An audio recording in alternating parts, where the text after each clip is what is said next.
Welcome back to our channel. My name is Ayush Kumar Singh. I am a legal intern in LEXIS and Company. So in this video, we are going to discuss about Muslim law in India and Sharyat Act. So Indian Muslims are governed by their own personal laws. Sometimes they are governed by common laws. Certain legislation applied to Muslims. Mughal emperors were Hanafis and Qazis are appointed by Hanafi law. During Mughal time, Hanafi law was the law of the land. It continued till the British rule. Then English common law was applied as a breach of personal laws.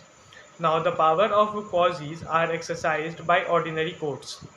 Muslims, a Muslim law is applied to accordance with the provision of CPC and Indian Evidence Act.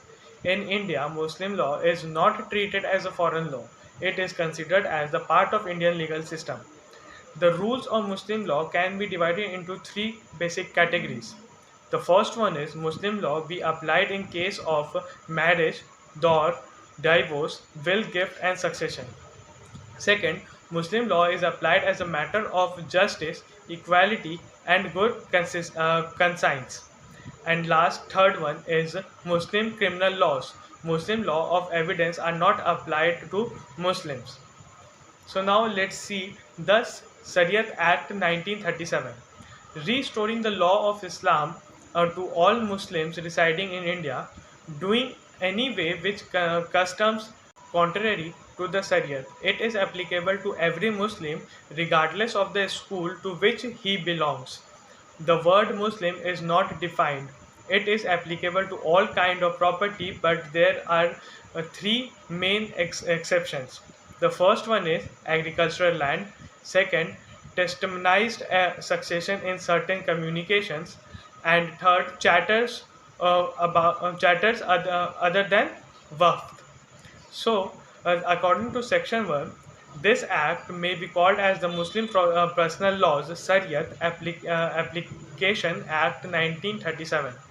According to Section 2, matters covered under Muslim personal laws Shariat are marriage, dissolution of marriage, maintenance, door, guardianship, gift, trust and trust property and works. According to Section 3 of this Act, customs will be governed by the Mohammedan law, that is, power to make a declaration. So now let's see the operation of Mohammedan law. First, applicable to Mohammedan law. Second, matters to which Mohammedan law applies. Third, persons to whom Mohammedan law applies. And fourth, conversations and its effect. So, starting from application of Mohammedan law.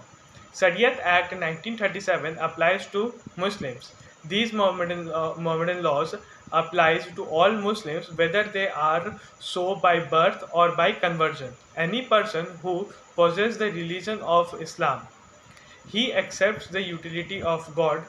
Prophetic character of Mohammedan is a Muslim and it's subject to Muslim law. According to the theory of Islam, reason depends upon benefit.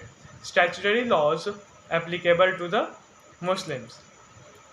So, matters to which Muslim laws applies. That is marriage, dissolution of marriage, door also known as meher, succession, female's property, maintenance, guardianship, gift, trust and trust property, and lastly works. Now, person to whom Muslim law applies. There are basically two. First one, Muslim by birth, and second, Muslim by conversion. So, conversion and its effect. A non-Muslim who has attended majority and is of a sound mind may embrace Islam by way of declaration that he believes in one God and Muhammad is the Prophet. He may go to the mosque where he utters kalma before Iman, where he is given a Muslim name by the Iman. Conversation must be bona fide. So now let's see a case of Rakhia Barbie versus Ali Kumar, 1948. The Hindu woman accepted Islam in order to get rid of her Hindu husband who was impotent. it was held that her conversion to Islam was committed a fraud upon a law and was therefore invalid and ineffective. There was a second case, that is Sharia Mughal versus Union of India, 1995. The Supreme Court held that the second marriage of a Hindu husband after conversion to Islam without having his first marriage dissolution under law would be invalid. The second marriage would be void in the terms of provisions of section 494 of CRPC.